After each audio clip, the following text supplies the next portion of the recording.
Hey guys, Fallen here, and today I have a video all about the Mask of Backers build and the whole Stasis rework that happened this season in the final shape of Echoes. This is actually one of my favorite builds right now in PvP, and I've been enjoying it for a significant amount of time. And it's been probably one of the most fun builds I've ever played in a very long time. And I know the whole meta right now is Cabal style with Prismatic and everything, but I just wanted to change up the whole different meta, and I just want to throw in my own mix and what I really like using right now. And personally, this is one of my favorite builds that I have ever crossed my hands upon, and this is such a viable build in all scenarios. This build will feature things such as zoning off lanes, having a long range and close range at all times, making sure that you can have a good reach on enemies and you can slow them down so you can get closer to enemies, having almost infinite freeze depending how well you use your abilities, and having the ability to shatter constantly is an amazing scenario. This is one of my favorite builds, and I highly recommend using this in 3v3 scenarios. 6v6 was not working well for me, but if you want to try using it in that, I don't mind. It's not that effective due to how many people there are. It's great in such as the zone mode in comp. I don't know what it's called, but basically you just have to capture a big ass zone for an entire time. It's really effective in those scenarios because it will absolutely clap enemies. It's very useful. But anyways, let's get into the main section of the video, which is the build crafting. Alright, getting into the next section, we'll be using the Stasis Hunter. This can be obtained from the Beyond Light campaign and doing the Darkness and the Light for some of the things we'll be using. You can also spend Glimmers to get the aspects and fragments you don't have. But anyways, getting into it, we'll be using the Silence and Squall super as the only super we have, unfortunately. This is great for zoning off, suppressing supers, basically just that in general. Next one we'll be using is the Gambler's Dodge to get back melees faster. We'll be wanting this so that we can get faster slowness and more effectiveness in the area. Now getting into the melee, we'll be using the Withering Blade. This allows us to create 45 stacks of slowness onto whoever it hits, and getting to 100 will freeze an enemy completely for 1 second. This is incredibly useful for trying to stop enemies from attacking or trying to get rid of it and get an easy kill. You get 2 of these charges, by the way, which makes it really nice. That's why I said using Gambler's Dodge is really effective here. But then we'll be using the Dustfield Grenade because of the zoning off it has, as you can see in the background footage, completely stopping whoever's going there and make sure that you can go to a different area. Now, what we'll be using in the aspects is that we'll be using Touch of Winter, which will enhance this further, increasing way more increasing the size of it and creating a stasis crystal. So this improves the zoning off way more, and it allows targets to not move around as much easier in it, and it's really good. We'll also be using the Winter Shroud, and this is really effective for grabbing, for slowing targets around your shift, and this will be really good for what we'll be going with. Now for fragments, I've used Whisper Hedrons, which dramatically increases all your a lot of the stats you have, including AE, Recovery, Resilience, and Mobility, after you freeze this target with Stasis. So this makes you essentially like a double of what you're stronger at, and it's really effective in terms of getting, like, it's a 1v3. It's really effective for those scenarios. The next one we'll be using is Whisper Torment, which is getting grenade energy after taking damage. And then we'll have Whisper Shards, which is shattering a Stasis Crystal improves your grenade treasury rate. Those are both basically the same thing, just increasing how fast you can get your grenade back. And this is what we really want. And it's really effective and pretty useful, so we have to make sure that we have this on. And then the last thing we'll have is Whisper Fissures, which increases the damage and size of the burst of the stasis crystal or the explosion. And this will allow us to increase more damage and improve that zoning area, like we said before. And now we'll be getting on to the next section of the video, which is the build crafting, which is basically essentially the exotic and the weapons I recommend using. So make sure you stick around to see what that is. Just a quick little reminder, I have a Twitch, and the link will be down in the description, and so will be a dim build for this entire video. If you want to just go check out the dim build, it'll be in the description, and I'll have it linked down there. Now, let's get back into the other section. Let's go. Alright, getting into the next section is the main exotic and the weapons I recommend you should use. The exotic we'll be using is the Mask of Backers, as said in the thumbnail. This build this exotic, quote, while you're having your Stasis super equipped, your dodge becomes a longer range, faster moving shift that partially cloaks you during use. After shifting, your Stasis and arc weapons deal increased damage for a short time.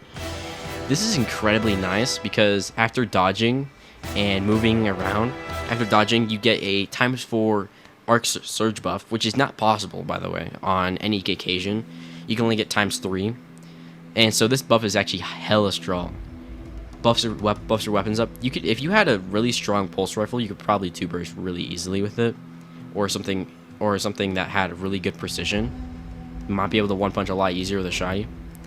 But anyways, getting into the more effective stuff, this is good because it allows you to dodge supers really easily. For example, Nova Bomb, T-Crash, Golden Gun, depending on the Golden Gun if their accuracy is good or not. Blade Barrage, any one-hit super, even Silence and Squall, even a lot of these multiple supers, it's a great way to dodge and a great way to move around and evade people. Now, getting into the weapons, there's not a lot of weapons I can recommend, but because the only weapons you can only use for this build is that you can only use stasis and arc weapons. But heavy weapons, I don't recommend going for like arc or whatever, because it's such a small thing. You don't really need to worry about it. For my heavy weapon I was using was Microcosm, and I astonishingly have 90 kills on it in Crucible, so it's pretty nice. But the weapons I had the most fun with was the Peacebond sidearm from Iron Banner. This is a legacy weapon, so you have to use 3 engrams to go and decode it if you want to go grab a good roll. And in my role, I liked using Substance Swashbuckler and Substance, which every time you get a kill, partially reloads the magazine from reserves. This can go into an infinite gameplay loop, which allows you to get doubles and triples really easily. So that's why I thought Substance was really good. And then Swashbuckler, which is this weapon gains increased damage from melee kills and kills with this weapon. And it just increases the damage, and getting kills with other abilities too is really nice. I had a really fun time using this. I have 106 kills after doing all the recording, testing it out. It was really fun. I recommend using that sidearm. And then for the other weapon I was using, I was being a little bit of a bitch, and I was using the Scaliar Potential as well with 58 Crucible kills. This weapon really came into distance only. I couldn't really use it for anything else. But the role I went with was Enhanced Keep Away, Enhanced Headseeker. This weapon you can't really obtain properly anymore because of it being a legacy season. This came out in This weapon came out in Season of the Wish and no longer is available. I think Zerg can sell this possibly, and Banshee. So if you can luckily get a full pattern and enhance it, then you might be good there. But I recommend if you were there and played during Season of the Wish and you got this, I recommend using it with this build. This is really nice. And if you don't have that weapon, I recommend you should use Cloud Strike or something else similar to an Arc Pulse or anything like that, because having long range and a sidearm is always really nice and viable. And these two weapons were working really well together, and it was one of my favorites. But anyways, other honorable mentions I will say is that you could run with Renaptious Appetite, which is the Season of the Deep Stasis SMG. This is the Taken SMG, as most people recall it too. And the role that I would recommend is probably, it's not really a good weapon, but maybe Perpetual Motion, Cascade Point, Frenzy, One for All. I really liked 4 times the Charm Headstone because you get more Shattern. But this is my opinion, and doesn't have to be yours. But I really like using this. I really like using this weapon in PvE. This isn't really something you should use in this, but that's just another scenario if you don't have the Peacebond sidearm or you can't obtain it. Another weapon I recommend is the Frethicist Shotgun. This is a shotgun that is really hard to get now because it only drops from Dares of Eternity and Xur's random drops. And the Dares, it has to be a set week, and it cannot be obtained normally, so you have to be very careful about that. The role I have is Slide Shot, Opening Shot, and it's one of my favorites. This is probably it's one of my first ever shotguns I really used for a really long time.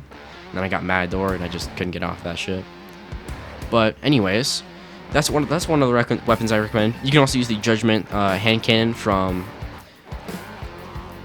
the rework dungeon. I forgot what it's called. I'll put it up right on the screen right now. That one is actually really nice. You can get, I have Opening Shot, Moving Target. That's a really nice roll on it. It's stasis too, so this is all for the primary slot, by the way, just so you know.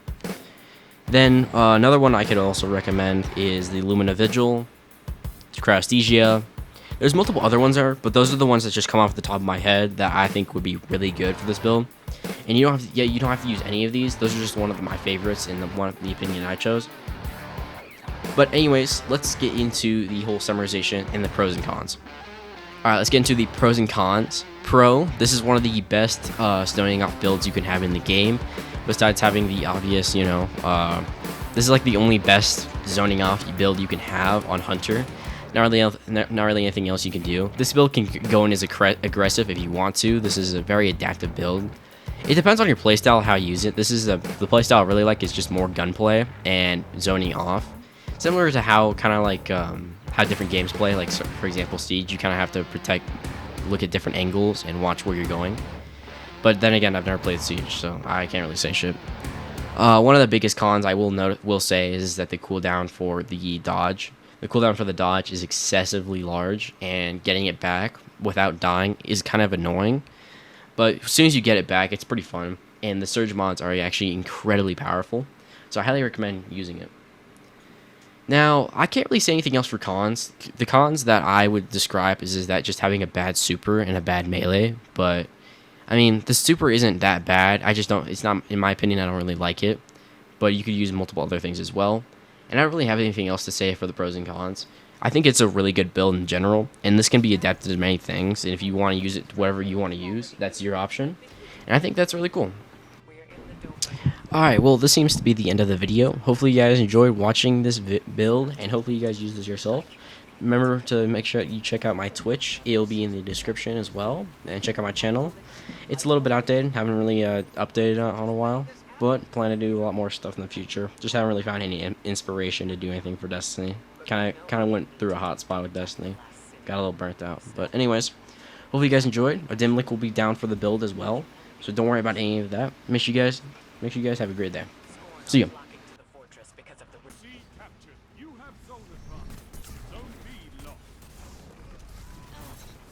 I can't believe I just fucking did that. No way, bro. That's insane. Holy shit.